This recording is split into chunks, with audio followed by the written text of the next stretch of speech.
Hey everyone, I'm Breanna from Boom and welcome to Boom Chat. Today I have the pleasure of speaking with writers Evan Narcisse and Austin Walker and artist Daniel Bayliss, the creative team that's bringing you WWE The New Day, Power of Positivity, the brand new limited series told in two double-sized issues featuring WWE Superstars Kofi Kingston, Big E, and Xavier Woods.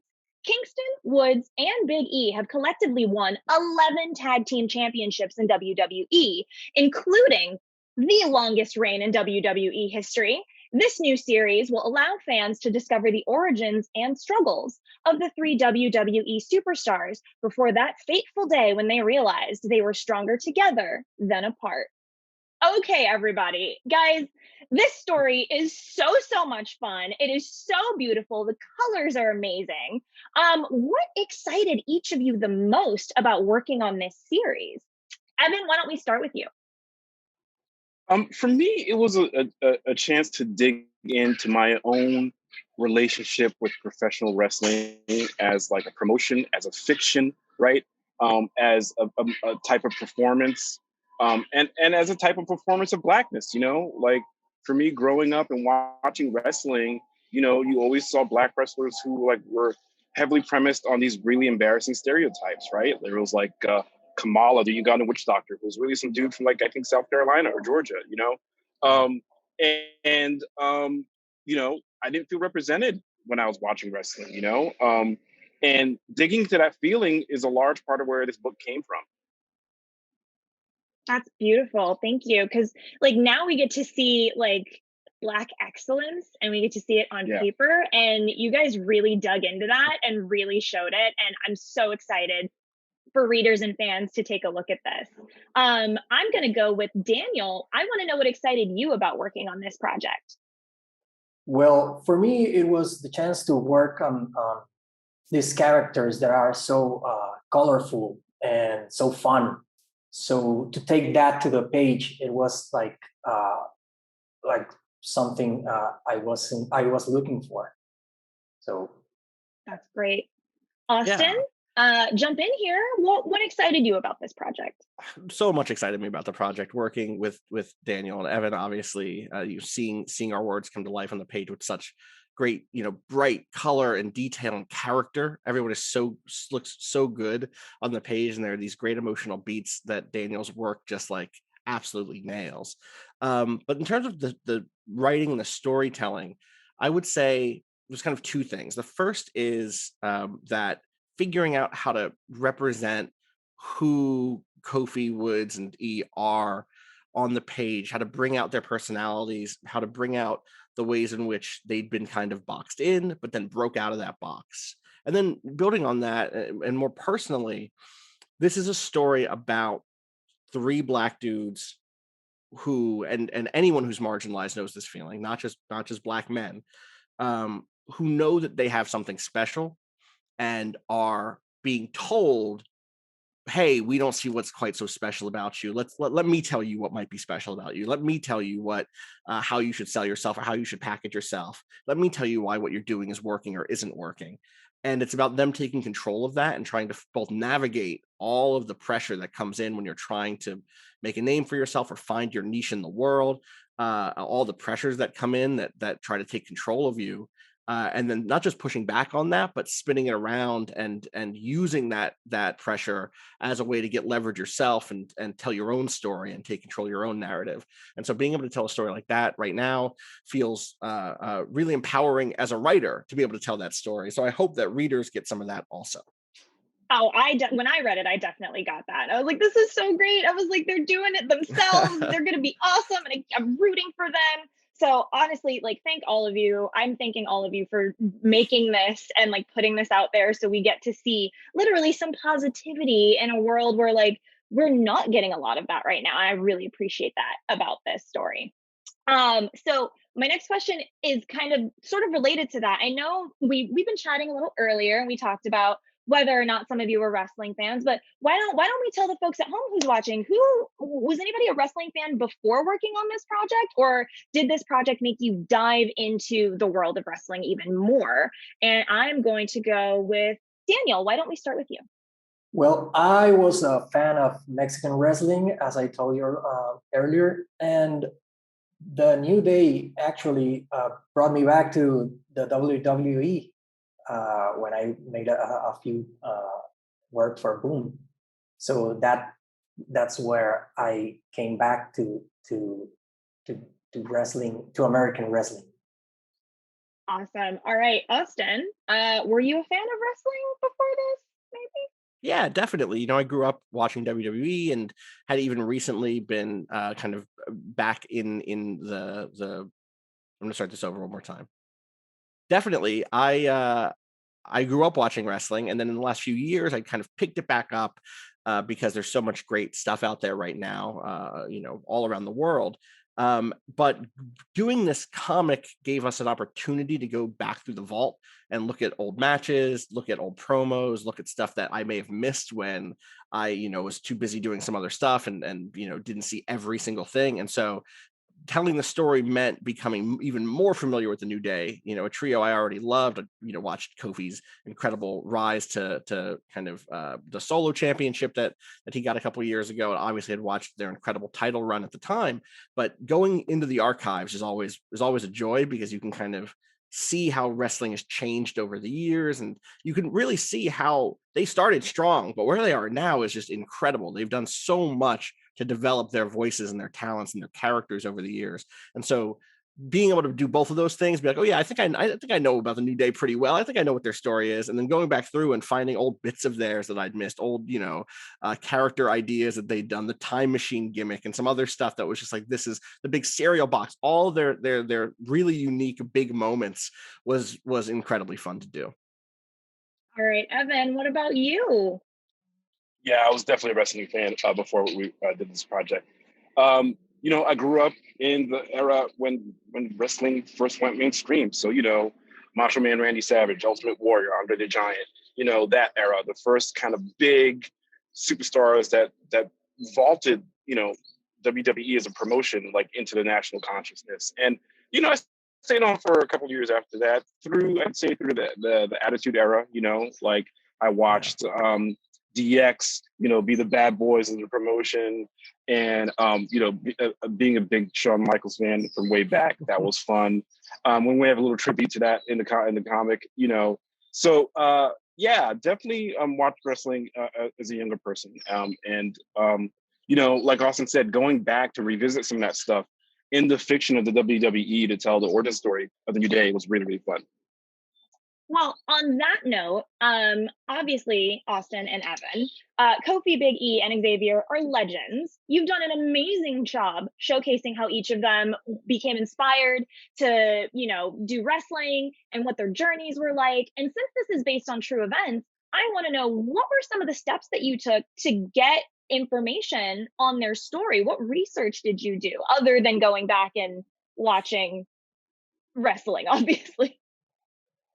You know, it's interesting, Brianna, because like, yeah, it is based on true events, right? Like, but those events are like not like actual moments in time. It's more about like the twists and turns and the obstacles that they had to face um, when their careers were developing. So um, we did we took that stuff and fictionalized it.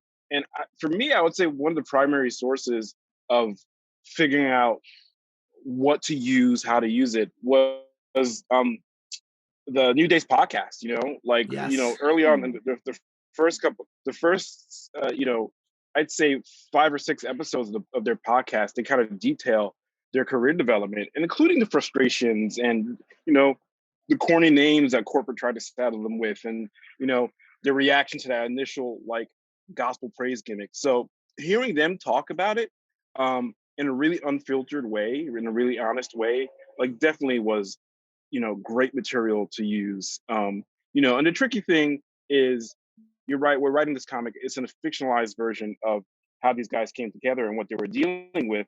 So you don't want to write you just you know pick up their words from the real world and put them in a comic book wouldn't be the right approach.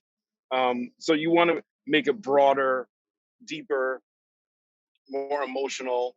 And you know, the guys have read the book and they like it, and they actually reacted to it in a way that was unexpected for me in Austin, which is that like talking to Xavier, he's like, oh yeah, I got frustrated all over again. But they're like, they're not supporting us. They're not letting us be who we are. I was like, dude, you're past all of this. He's like, but it felt real again. So that let me know that we captured some of that energy.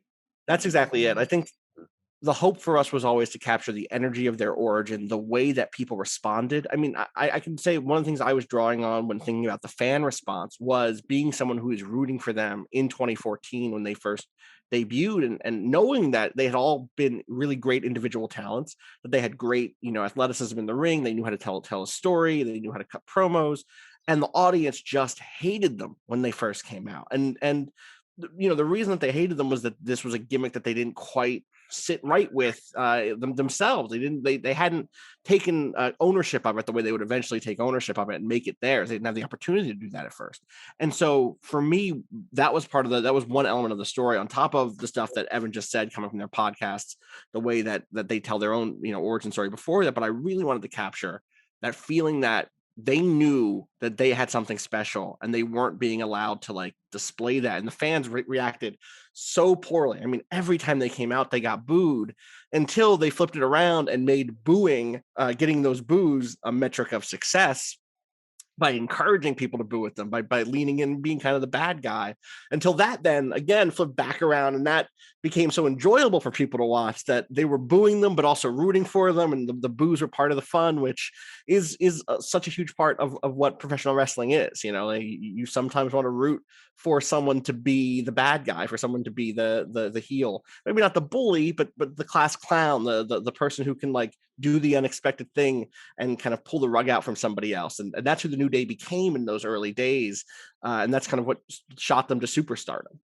And I love that. I love the idea of taking something that could be negative and you're like, nope, I'm going to use this as a positive, and exactly. I am going to own it. And I love that. That's amazing.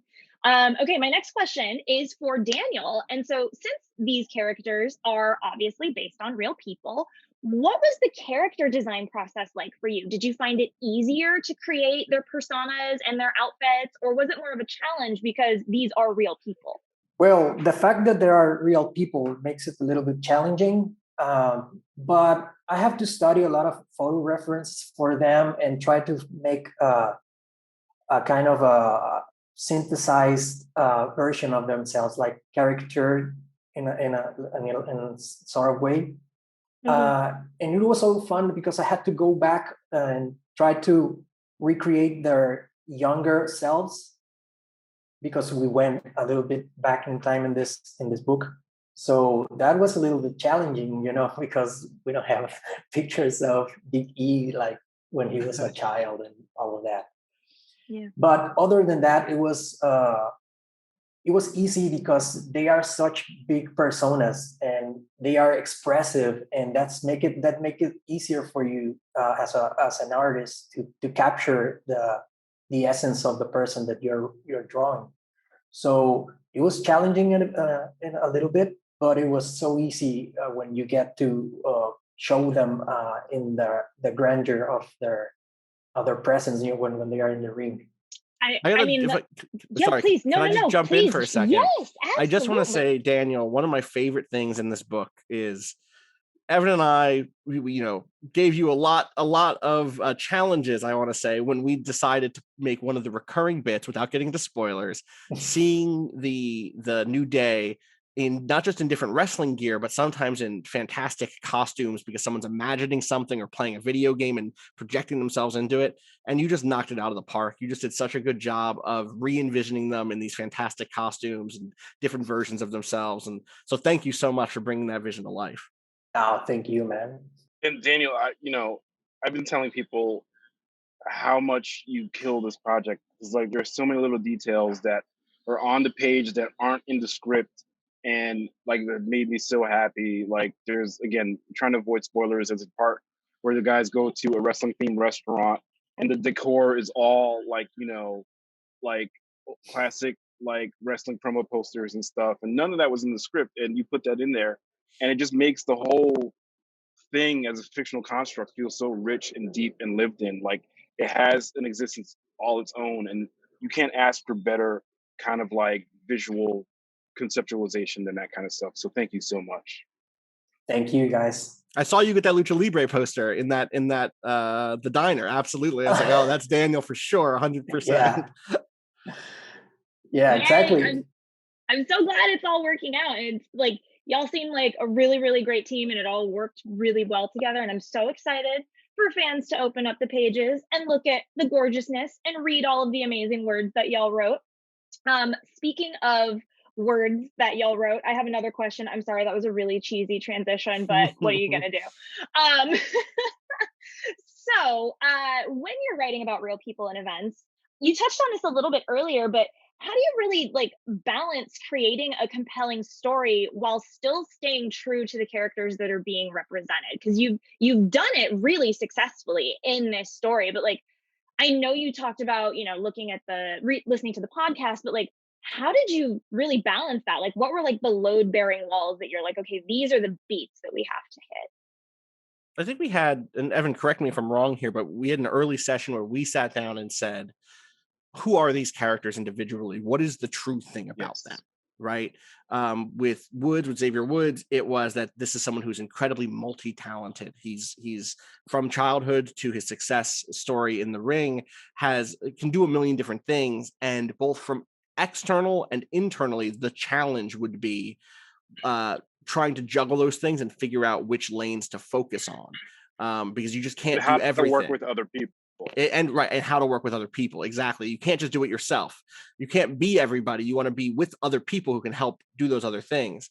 With E, we thought like a core thing with E was that, but when you look at him, you're impressed by his size, but he's so much more than his size and his strength. He's also a good person, and he's also extremely funny. And so for him, every scene he's in, we want to emphasize that sort of him going beyond whatever the first perception of him is. He's going to be the person who is almost the good angel on the shoulder of the trio, who makes them think about the repercussions of what they might do, or who brings them back down to earth. And so once we had those pillars, everything comes out of that. Once you have that core idea of what you have, and as long as you're true to that idea of it, and as long as that idea is solid, which I think we came up with some pretty good, basic ideas of who these characters were, who these people were, everything else flows from that pretty cleanly. And I think another part of the story too, Breanna, is that part of that, look, any creator has to look inside to find inspiration. And the career path of these three men as professional wrestlers is not exactly the same as mine or Austin's as writers, but you're underrepresented in the field that is predominantly non-Black, and you have to think about, okay, well, how do people perceive me? And like Kofi and E and Woods in this comic, I have had moments where okay, if you're not going to let me show all that I am, I'm not going to be all that I can be, and that's definitely was part of the kind of animating motivation for me as a younger man. I'm developing my career, and I felt the same kind of parallel with these three guys in their careers. Okay, you're not going to let me be on the mic. You're going to let us. You're going to put a really corny, weird gimmick on us. Then you're not going to get all of who we are. So that was part of the I think figuring out the story was, pulling my own experience, and Austin I think did the same thing too into this comic, and in a way celebrating the success, the way that these three guys found success, in their own way, on their own terms. That's amazing. I love that you guys put yourselves into the comic in a way as well, and it really comes through, and it makes it feel really personal, and you feel really like you really care about these characters. So I love that that's in there, and I'm so excited for fans to go through and read it and fall in love with them all over again. Daniel, final question is for you. So when you're working on a comic about wrestlers, there's going to be some really, really intricate moves that are going to happen. And you captured the action so well, everything's so kinetic and it's gorgeous. What references did you use to illustrate the wrestling moves? How did you I wouldn't even know where to begin how to do that. Well, I had to go to many YouTube clips and of all fights, to get some specific moves of these guys, and also to find the terms of the wrestling moves, because I really don't know them in my native language. So I have to go online to get all of those references. Unfortunately, there are sometimes you can find some references, and I had to perform some of those myself and take some pictures. So there is a folder in my computer with some funny and embarrassing photos up in there. So I had to delete it very soon. What? No, you have to do the opposite. Please, the world Share that needs with to the see world. them. Absolutely. Absolutely. Maybe. Oh my gosh. I love that there is an entire folder of you doing wrestling moves. This is amazing. So good. I want to Oh my one more, tell Daniel how good of a job he did in this, and I'll shut up. People need to pay attention to the way that you depicted the crowds during the matches. The way the faces are back there. I don't want to, again, I'm not going to talk about spoilers or whatever, but the way you use color and the way you use the shapes of faces blending in and out is so smart, and it's so emotionally effective, and the way it all kind of comes together in the end, in the final big climactic moment, and the use of color there and clarity there is so good. And it's a small detail. I know that when I read comics, it's easy sometimes for me to just turn the page. I'm so interested in the story, but I want people to sit with those fight scenes, because they're so emotional, and they're so emotional and powerful because of Daniel's work. And the backgrounds are just as important sometimes as what's going on in the ring, in terms of communicating what's happening in the story and how you're supposed to feel. So thank you so much, Daniel, for again knocking it out of the park with that one. Thank you so much, Justin. All right. Well, you know what? That brings us to the end of this interview. Evan, Austin, and Daniel, thank you so much for your time today. The three of you are an amazing comic book creative tag team. I know, I'm anyway, I know it's not great. But now you have to say, like the New Day, you have to take these boos and spin it around and just soak in it, Yes, I know it was bad and I love it. Exactly. All right, it's been so lovely chatting with the three of you. And for those of you watching at home, be sure to pick up WWE The New Day Power of Positivity #1 in stores now. And if you want to stay up to date on all of our amazing content, remember to subscribe to our YouTube channel and click that notification button.